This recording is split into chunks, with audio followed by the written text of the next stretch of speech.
시청자 여러분 안녕하십니까. 지금부터 전학현의 안보정론을 시작하겠습니다. 자, 이번 시간에는요, 우선 민중기 특검이 시민단체에 의해서 고발됐습니다. 자, 그래서 요 고발된 거 여러분들 잘 아시죠? 시민단체가 말이죠, 지금 이제 서민민생대책위원회에서 정식으로 서울경찰청에 고발을 했습니다. 예, 고발받을 일이 이번에 충분하게 이제 확인되는 거 아니겠습니까? 자, 그리고 오늘 유서를 넘겨줬습니다. 유서 사보를 지금 이제 이 민중기 특검팀에서 유족에게 넘겨줬고요. 유족도 별도로 말이죠, 이 별도로 고발을 하겠다, 이런 입장을 내놓고 있는 그런 상황이 되겠습니다. 자, 그래서 말이죠, 지금 이제 이 민중기 특검이 지금 많은 그런 지금 문제를 야기하고 있고, 그리고 시체 부검 결과도 나왔다고 합니다. 시체 부검 결과를 봤는데 전혀 타살 흔적이 없다, 이렇게 입장을 놓고 있습니다. 자, 범행 흔적이 전혀 없다. 그리고 이제 지금 시체 이제 부검 결과 그러니까 이제 타살 의혹이 있느냐, 이것 때문에 지금 한 건데요. 그런 게 이제 전혀 없다 이겁니다. 자, 그래서 지금 이 경기도 양평 그 면장 요 사건이요, 일파만파로 지금 커지고 있는 그런 상황이 되겠습니다. 자, 그래서 이제 필적 감정까지 이제 의뢰해 놓고 있는 건데, 유족 측에서는 본래 이제 부검을 안 하겠다라고 했지만은 지금 이제 부검을 경찰 측에서 한 거가 되겠습니다. 자, 이제 부검 결과 유서는 이제 필적 감정을 했고요. 결국 이제 부검했는데 부검을 해보고 보니까 지금 이제 이 타살 흔적이 전혀 없다는 겁니다. 자, 경찰에서는 그래서 유족에게 유서 원본을 열람시키고 사본도 제공을 했다. 그리고 이제 조금 전에도 말씀을 드린 것처럼 말이죠, 지금 이제 그 필적 감정만 지금 남아있는 상태가 되겠습니다. 자, 그래서 요 관련 내용을 여러분께 자세하게 추가적으로 여러분께 좀 말씀을 드리도록 하겠습니다.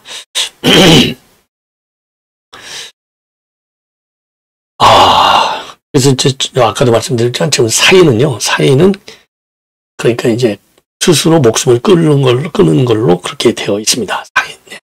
그러니까 이제 타살 흔적은 전혀 없다, 이렇게 되어 있습니다. 자, 그리고 CCTV도 이제 특검에서 쭉 봤는데 CCTV 상으로도 이제 특별한 게 이제 없다, 이렇게 지금 나오고 있어요. 자, 그래서 이 CCTV에 나와 있는 내용도 여러분께 말이죠, 자세하게 좀 설명을 드리도록 하겠습니다. 자, 그래서 이제 요 관련 내용을 말씀드리도록 하고, 그 다음에 두 번째로는요, 지금 대법원에서 말이죠, 대법원에서 지금 조목조목 88쪽짜리의 답변서, 왜냐하면 민주당 의원들이요, 지금 88개의 질문을 냈다는 겁니다. 87개의 질문. 여기에서 88쪽 분량의 대법원 입장문이 나왔습니다. 요 내용, 이번 시간에 이제 요거를 또 자세하게 말씀을 드리도록 하겠고, 그 다음에 이제 중요한 것은요, 지금 이제 이 김혜경이 생가를 복원한다는 겁니다. 아니, 김혜경이 생가를 복원해? 이게 도대체 지금 이게 대한민국의 실상이에요. 김혜경이의 집을 갖다가 복원하겠다는 거. 이게 얼마나 기가 막힌 일입니까? 요 관련 내용 또 여러분께 자세하게 설명을 드리도록 하겠습니다. 자, 그러면 말이죠, 우선요, 이 서민민생대책위원회에서 오늘요, 이 민중기 특검을 경찰청에 고발을 했습니다. 한마디로 진술을 강요하고 회유를 당했다, 이런 이제 유서와 관련해서 서울경찰청이 직권남용과 광요, 명예훼손 혐의로 고발 조치했어요. 그래서 이제 고발장에서 말이죠, 이 유서에는 진술 강요와 회유를 당했다는 내용이 담겨져 있는데 이것은 그야말로 명백한 강압수사 정황이다. 그리고 이제 유족이 반대했는데도 13일 부검을 강행했고, 유서 공개를 고개한 채 고인이 남긴 강압수사 비판 메모에 가필 의혹까지 불거졌다. 야, 이거 심각하네요. 가필 의혹. 사문서 위조 및 위조 사문서 행사죄에도 해당된다. 그리고 2달 전 출산한 교통부의 사무관의 사무관이죠, 산후조리원까지 압수수색하면서 산모가 극심한 충격으로 곧바로 조리원을 떠나게 했다. 산모에게 중압감을 주는 이런 조리원 압수수색 역시 폭력적 수사행위로 직권남용과 강요, 명예훼손에 해당된다. 그러면서요, 공무원 사망과 관련해서 특검의 책임을 철저히 규명해야 한다. 수사 과정에서 인권 침해가 있었다면 특검 스스로 법적 책임을 져야 한다. 이렇게 입장문을 내놨습니다. 자, 근데 이제 특검에서는요, 정말 전면적으로 이거를 지금 부인하고 있습니다. 휴식도 좋고 식사 시간도 충분히 보장해줬다. 그리고 다른 증인의 진술을 확인하는 차원이기 때문에 회유나 강압이 없었다. 예. 그리고요, 정 씨에 대한 강압 수사를 진행하지 않았고 건물 외부 폐쇄 회로에 포착된 기과 장면으로 보아서 강압적 조사가 이루어졌다고 보기도 어렵다. 이렇게 입장을 밝혔습니다. 자, 그리고요, 지금 이제 특검 측에서는요, 심심한 우려를 표한다. 그리고 사건 관계자 인권 보호에 한치 소남이 없도록 하겠다. 예. 그리고요, 수사관들을 상대로 당시 조사 과정을 확인 중이며 현재까지는 기존 입장과 달라진 점은 없다. 그리고 전반적인 수사 방식을 점검하겠다. 혹시라도 인권 침해적 요소가 있었다면 즉각 시정하겠다. 이렇게 입장을 내놓고요. 자, 오늘요, 이 경찰에서는요, 이 숨진 이 공무원 유족에게 유서를 제공했고 필적 감정을 의뢰했다고 합니다. 자, 그리고 숨진 공무원 특검 조사 전후의 동선과 휴대전화 사용 내역도 조사를 했다고 합니다. 예. 자, 그래서 이제 사인을 부르는데 타살 혐의점을 발견되지 않는다. 정밀 부검 결과 통과까지는 한두 달 정도의 시간이 소요된다. 이렇게 지금 나오고 있어요. 예. 그리고 이제 수사적인 사안이라서 경찰에서는요, 더 자세한 내용은 지금 밝히기가 굉장히 어렵다. 이런 입장을 내놓고 있습니다. 자, 그래서 지금 이제 부검 결과, 당연히 타살 혐의가 없는 게 정확하죠. 예. 왜냐면 유서까지 써놓고서, 이 생명을 끊었으니까 말이에요. 자, 그래서 요 내용과 관련해서 지금 관전 포인트는요, 부검 소견서 직접 사인, 자필면의 진정성, 조사 절차의 적법성, 특검의 반박 근거가 이제 CCTV 같은 건데, 그 다음에 정치권으로서 이슈가 계속 번지고 있다는 점, 이런 점이 되겠습니다. 그 다음에 이제 이 김혜경이 이 본가를 복원시킨다. 예, 생가를 복원한다. 이게 참 기가 막힌 일이죠. 자, 이게 생가 복원. 이거 딱 돼 있잖아요. 8대씩. 이게 7월달에 7월달. 이거 밑에 보이죠? 영부인 김혜경 여사 생가보건 추진위원회까지 구성해서 요 생가를 복원하겠다는 겁니다. 그래서 지금 우리 여론이 굉장히 흉흉하다. 그래서 생가추진위원회 이 8대씩을 7월 3일 날 가졌어요. 한 7월 3일 날. 근데 요게 이제 최근에 지금 본격적으로 이슈화가 되고 있는데 생가추진보건위원회 위원장은 전현성 씨고요. 그리고 이제 김혜경의 육촌 오빠인 김한철이도 여기에 참여하고 있다는 겁니다. 자, 그래서 지난 7월 3일 날 충주시 산청명 송강리산 207-1에 위치하고 있는 김혜경의 생가에서 이 발대식이 열렸다는 겁니다. 자, 그래서 지금 이게 말이죠. 이게 이제 과연 이게 생가를 복원한다. 이게 상황적으로 또 시간적으로 이게 맞느냐. 예, 여기에 대해서 주민들도 상당한 불만을 갖고 있고요. 이게 되면, 예를 들어서 지금 이제 서정욱 변호사 같은 경우, 이거, 김일성 부인 김정숙의 생가 복원하고 비슷한 거 아니냐. 이게 공산독재, 이게 죄아냐. 이렇게 강하게 비판하는 이런 SNS와 그 다음에 유튜브 여론이 지금, 폭등하고 있는 그런 상황이 되겠습니다. 그래서 추진위원회 측에서 이제 밝히고 있는 내용을 보면 말이죠. 참 기가 막혀요. 기가 막혀. 개인사적 의미를 넘어서 지역 공동체의 역사, 문화, 자산으로 재조명하고 지역문화 활성화, 주민 자긍심 구축에 기여함을 목적으로 한다. 그리고요, 김혜경 생가복원을 통한 역사적 공간 복원, 지역문화 자산으로서의 활용 방안을 마련한다. 지역 주민 참여형 문화 행사 및 프로그램을 개발한다. 공공재 교육 자원으로서 지역 명소화를 추진한다. 그러니까 말이죠. 이 좌파들이요. 지금 노무현 묘소, 지금 얼마나 좌파들과 난리가 났습니까? 그 다음에 지금 양산, 마찬가지죠. 네, 책방. 이런 것들이 지금 우리 국민들을 어마어마하게 자극하고 있는 것이 아니냐. 이렇게 판단이 되는 대목이 되겠습니다. 네. 자, 그리고요. 이번 시간에는 이제 이 88페이지에 달하는 이 답변서를 지금 대법원에서 전격적으로 공개를 했습니다. 자, 그래서 이 답변서 내용을 여러분께 자세하게 좀 설명을 드리겠는데요. 자, 그러면 이거요, 이 답변서 내용, 우선적으로 이제 말씀을 드리고, 그 다음에는요, 지금 이제 CCTV, 그러니까 윤 대통령 그 국무회의와 관련된 CCTV입니다. 그래서 접견실에 그러니까 대접견실이죠. 예. 대통령실에 있는 대접견실 그리고 집무실 CCTV 영상이 전격적으로 공개가 됐습니다. 이 영상을 보면은요, 이 한덕수 총리 지금 이제 불구속 상태로 재판에 등록이 있는데 한덕수 총리는 이제 물론 말린 거는 사실이지만은 요게 이제 이 메모지를 갖고 있는 게 이 사진에 전부 다 나와요. 예. 자, 그리고 이제 여기에서 또 토의한 내용도 좀 나옵니다. 그래서 이 한덕수 총리는 재판 중에 말이죠. 전체 계획을 몰랐고 계엄 선포에 반대했고 계엄 해제를 위한 국무회의도 준비했다 주장하고 있지만은요. CCTV 영상을 보면 이에 반대되는 국무회의의 동조와 문건 검토 장면이 담아져 있습니다. 자, 이걸 보면은요. 헌재의 판결, 그러니까 국무회의의 적법성이 결여됐다는 게 헌재 판결 중에 하나거든요. 이 헌재 판결이 잘못됐다. 예, 이렇게 지금 해석할 수 있는 CCTV 영상이 지금 재판정에서 한덕수 총리 재판정에서 이게 이제 노출이 된 겁니다. 노출이. 자, 그래서 이 계엄 전에 국무회의에 없었다더니 CCTV 영상에 말하는 진실은 다르다. 예, 이런 지금 비판적 보도가 나오고 있어요. 그래서 요걸 보면은요, 그걸 보면은 한덕수 총리의 동조 사실로 판단할 수 있는 그런 내용들이 일부 나오고 있고요. 자, 그리고 이제 이 헌재 판결, 그러니까 적법한 국무회의를 거치지 않았다는 게 이제 이 탄핵 이유 중에 이제 하나인데, 예, 이게 잘못됐다. 이런 지금 반박이 나오고 있습니다. 자, 그래서 시간대별로요, 이 CCTV 영상을 시간대별로 여러분께 좀 자세히 말씀을 좀 드리겠는데요. 자, 이게 이제 어떻게 되어 있느냐. 9시 10분서부터 이제 쫙 CCTV 내용을 보면요. 9시 10분경에는 한덕수 총리가 윤 대통령에게 비상계엄 선포 계획을 듣고 집무실에서 대접견실로 이동하면서 두 가지 문건을 손에 들고 있어요. 그러다가요, 9시 34분경에는요, 윤 대통령이 국무원들에게 비상계엄의 당위성을 설명하는 장면이 나옵니다. 그리고 9시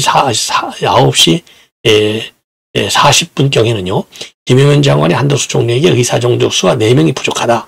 요거를 손가락으로 표시해요. 그러니까 이제 한덕수 총리가 홍미령 농림부 장관에게 전화로 출석을 독촉합니다. 그리고 7분인 9시 47분에는 한덕수 총리가 다른 국무위원들과 함께 개헌 문건을 돌려 읽은 후에 뒷주머니에 넣는 모습이 포착이 됩니다. 그리고 9시 56분경에는요. 윤 대통령이 계엄 선포를 위해서 대접견실을 나오니까 한덕수 총리가 고개를 끄덕이면서 동조했다. 그리고 문건을 건네는 장면이 나옵니다. 그리고 밤 10시 이후에는요. 계엄 선포한 후에 한덕수 총리가 최상목 기재부 장관, 홍민영 장관도 국무위원들에게 사후 부서를 권유하는 모습, 그리고 이들이 반대 의사를 표하는 장면들이 쭉 나옵니다. 자, 근데 재판 과정에서 한덕수 총리는 전체 계획을 몰랐고 비상계엄 선포에 반대했고 계엄 해제를 위한 국무회의도 준비했다라고 주장하고 있는데, 이러한 시간대별 장면들을 보면은요, 대통령실 대접견실과 신부실 복도에서 촬영한 32시간 분량의 CCTV 영상 중 제일 핵심 부분이 공개가 된 겁니다. 자, 그래서 계엄 선포 전후의 국무회의의 실제적인 상황, 그리고 한덕수 총리의 역할이 나오는 겁니다. 예, 역할이 나와요. 자, 그래서 말이죠. 이제 결국은 이걸 보면은 이 헌재 판결이, 그러니까 국무회의 적법한 국무회의 절차적 하자죠. 적법한 국무회의를 거치지 않았다고 하는 이 헌재의 판결, 그래서 그걸 이유로 해서 탄핵을 했다고 하는 탄핵 판결을 내린 거잖아요. 그 이유 중에 하나지 않습니까? 이것이 이제 무너지는, 그래서 헌재 판결이 잘못됐다. 이런 여론이 나오게 되는 겁니다. 이게 이제 앞으로, 지금 이제 이 한덕수 총리 재판에서 이게 이제 계속된, 뭐라 그럴까요? 예, 핵심적인 논쟁거리 중에 하나로 비화될 상황에 있다. 이렇게 보여집니다. 자, 이번에는요, 이제 88쪽짜리의 대법원의 답변서를 여러분께 말씀을 드리겠는데, 대법원에서 말이죠, 이 대선 개입이라고 하면서 이제 이 압박 수위를 높이니까 열받으니까 법사위에다가 사법권 독립이 훼손되지 않도록 근거 없는 공격을 지양해달라. 이렇게 취지의 88쪽짜리의 답변서를 냈어요. 대법원 현안 관련 긴급 선면 질의에 대한 답변입니다. 그래서 대법원장이 외부 세력과 공모해서 대통령 선거에 개입하기 위한 정치적 의도로 심리와 판결을 했다는 주장은 아무런 합리적 근거가 없는 정치적 공격에 불과하다. 예. 그리고 이례적으로 신속하게 결론을 낸 것과 관련해서 대법원은요, 사건의 특수성과 집중심리주의 원칙, 그리고 선거범죄 재판의 신속한 처리를 요구하는 공직선거법 취지에 따라서 대법관 대다수 공감대 아래 신속하고 충실한 심리를 거쳐서 결론에 이른 것이다. 예. 자, 그리고요. 그리고 이제 이 해당 사건이 언제 어떤 사유로 또 어떤 절차에 따라서 전원합의체에 회부됐는지 여기에 대해서는요. 대법원은 전원합의가 원칙적 심리 방식이다. 이렇게 주장을 하고 상고 사건 접수 직후부터 대법원장과 대법관들이 논의를 거쳐서 곧바로 전합해서 심리를 했다. 예. 그리고 대법원에 부를 둘 수 있다는 헌법 규정에 따라서 소부를 운영할 수 있도록 한 것이지 소부를 거쳐 전합에 올리는 것이 정해진 순서는 아니다. 이렇게 반박하고 있어요. 예. 그리고 전원합의체 회부 요건이 어떤 조항인지 밝혀달라. 이런 질문에 대해서 전합 회부 요건이나 절차는 따로 존재하지 않는다. 다만 이재명 사건은 대법원 전원합의체 심리 절차에 관한 내규상 중대한 공공이해관계와 관련되거나 국민적 관심도가 매우 높은 사건에 해당된다. 자, 그래서 이 박근혜 국정농단 사건 같은 사회적 중요성이 큰 사건의 경우에는 사건 접수 직후부터 전합심리를 전제로 사건을 검토한 경우도 많다. 이렇게 해명을 하고 있습니다. 예. 그리고요, 3월 28일 날 접수가 됐거든요. 바로 모든 대법관들이 기록을 보기 시작했다. 이런 점에 대해서 여권 법사위원들이 권한 없는 법관들이 검토하는 것으로 이거는 불법적 사전심리가 아니냐 이렇게 따졌어요. 불법적 사전심리. 여기에 대해서는 대법원은요. 소부의 사건 배당이 되기 전에 다른 대법관이 기록을 열람하고 검토하는 것은 위법하다고 볼 수 없다. 오히려 대법원의 원칙적인 심리 방식이 구현되는 모습을 보여준 것이다. 이렇게 반박하고 있습니다. 그러면서 실제 모든 대법관은 부심 대법관 배정이나 소부 배당 전후를 불문하고 모든 사건의 기록에 접근할 수 있는 권한이 있고 소부에서 심리적인 사건이라도 다른 소부 소속 대법관과도 사건에 관해 논의하고 의견을 교환한 경우가 있다. 이렇게 해명을 하고 있습니다. 자, 그리고요.